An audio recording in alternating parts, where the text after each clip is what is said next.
히브리서 8장. 예수님께서 우리의 대제사장이 되셨습니다. 지금까지 우리가 말한 것의 요점은 하늘에 계신 하나님의 오른쪽에 앉아 계신 대제사장이 우리와 함께 있다는 것입니다. 우리의 대제사장은 지극히 거룩한 곳인 성소에서 섬기고 계십니다. 그곳은 사람이 세운 곳이 아니라 하나님께서 세우신 거룩한 장막이요 참 성막입니다. 모든 대제사장은 하나님께 예물과 제사를 드리는 일을 맡고 있습니다. 따라서 우리의 대제사장도 하나님께 무엇인가를 드려야 했습니다. 예수님께서 이 세상에 계셨다면 제사장이 되시지 못했을 것입니다. 그것은 이미 세상에는 율법을 따라 하나님께 예물을 드릴 제사장들이 있기 때문입니다.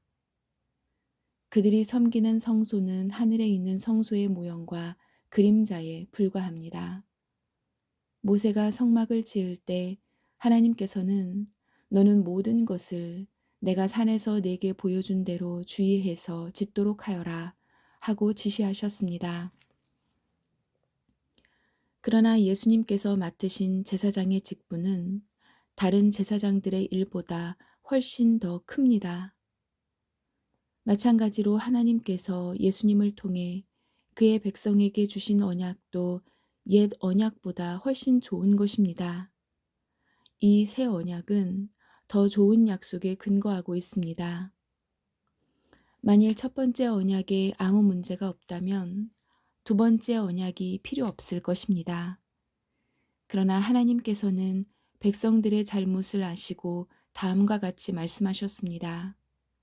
내가 이스라엘과 유다 백성으로 더불어 새 언약을 맺을 때가 되었다. 이것은 그들의 조상과 맺었던 언약과는 다른 것이다. 그때는 내가 그들을 내 손으로 붙들고 이집트에서 인도해 낼 때였다. 그러나 그들은 나와 맺은 언약을 깨뜨렸고 나도 그들을 저버렸다. 나중에 내가 다시 이스라엘 백성과 함께 새 언약을 맺을 것이다. 내가 나의 가르침을 그들의 마음속에 새기고 그들의 가슴에 기록할 것이다. 나는 그들의 하나님이 되고 그들은 내 백성이 될 것이다. 그때는 사람들이 그들의 이웃과 친척들에게 주님을 알도록 가르칠 필요가 더 이상 없을 것이다. 그것은 가장 작은 자부터 가장 큰 자에 이르기까지 나를 모르는 사람이 한 사람도 없을 것이기 때문이다. 나는 그들이 저지른 악한 일을 다 용서하고 그들의 죄를 더 이상 기억하지 않을 것이다. 하나님께서는 이것을 새 언약이라 부르시고 첫 번째 언약은 옛 언약으로 돌리셨습니다. 낡고 오래된 것은 사라지게 마련입니다. 9장. 옛 언약의 예배. 첫 번째 언약에도 예배 규칙이 있었으며 또한 예배를 위해 사람이 만든 장소도 있었습니다. 먼저 성막이 세워졌습니다. 성막의 앞부분은 성소라 불렀습니다. 그곳에는 촛대와 빵이 놓여진 상이 있었는데 하나님을 위해 거룩하게 예비된 것이었습니다. 휘장으로 가려진 성소 안쪽에는 지성소라고 하는 작은 방이 있었습니다. 그곳에는 향을 피우는 금 제단과 금으로 입혀진 법궤가 놓여 있었습니다. 법궤 안에는 만나를 담은 금 항아리와 아론의 쌍난 지팡이 그리고 옛 언약이 새겨진 돌판이 들어 있었습니다. 법궤 위에는 하나님의 영광을 나타내는 날개 달린 생물인 그룹들이 날개로 뚜껑을 덮고 있었습니다. 그러나 지금 이런 것들에 대해서 일일이 다 말할 수는 없습니다. 이 모든 것이 성막 안에 준비되어 있어서 제사장들은 언제나 첫 번째 방에 들어가 예배를 드렸습니다. 그러나 두 번째 방에는 오직 대제사장만이 1년에 한 번 들어갈 수 있었습니다. 또 대제사장도 피 없이는 결코 그곳에 들어갈 수 없었습니다. 그는 그 피를 자신과 백성의 죄를 위해 하나님께 드렸습니다. 그것은 그들이 모르고 지은 죄를 위하여 드리는 것입니다. 성령은 이것을 통해 옛 성막 제도가 그대로 남아있을 때는 지성소로 들어가는 길이 아직 열려있지 않다는 것을 보여주셨습니다. 이것은 현재를 위한 비유입니다. 예물과 제사로는 예배드리는 자의 마음속까지 깨끗하게 할 수 없습니다. 이것은 단지 먹고 마시고 여러 가지 몸을 씻는 등의 예식으로 하나님의 새 법이 올 때까지만 적용되는 것입니다. 새 언약의 예배. 그러나 그리스도께서는 지금 우리가 가지고 있는 좋은 것들의 대제사장으로 오셨습니다. 그는 더 크고 완전한 성막에 들어가셨습니다. 그것은 사람의 손으로 지은 것도 아니며 이 세상에 속한 것도 아닙니다. 그리스도는 단 한 번 지성소로 들어가셨습니다. 그분은 염소나 송아지의 피가 아닌 자신의 피를 가지고 지성소로 들어가셔서 우리를 죄에서 완전히 자유롭게 해주셨습니다. 염소와 황소의 피와 암소의 죄를 부정한 사람에게 뿌리면 그 육체를 다시 깨끗하게 할 수 있습니다.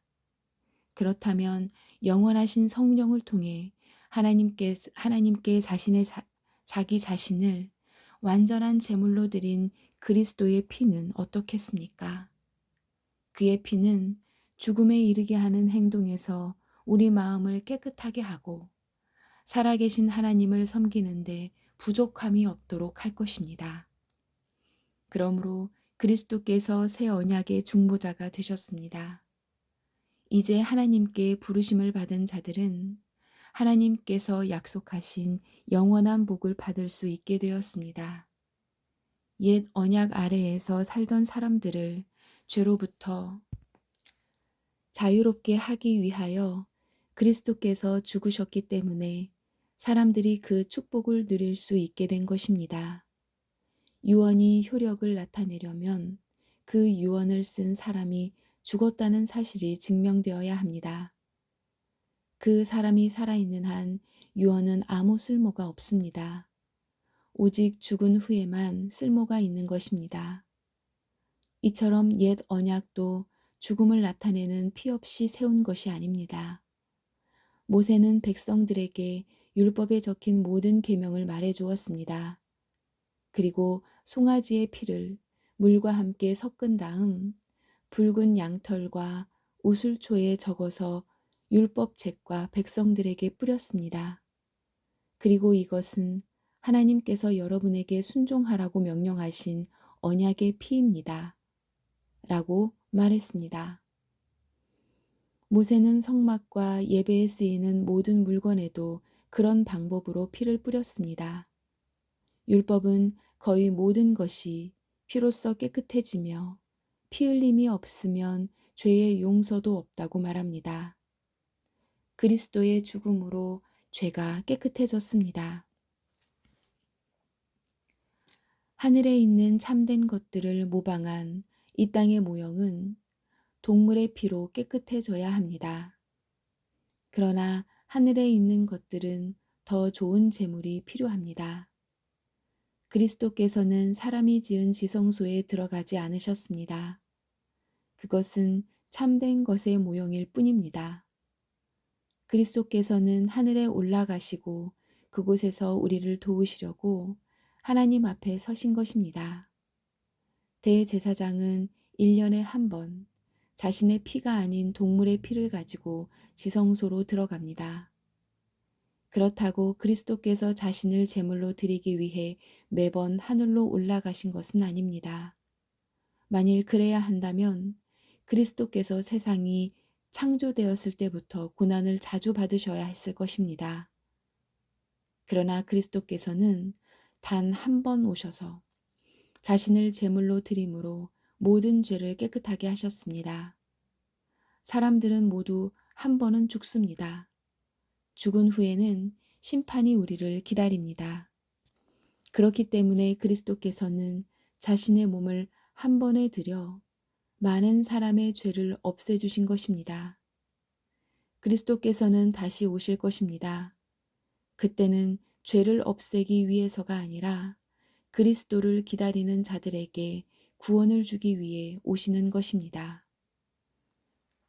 아멘.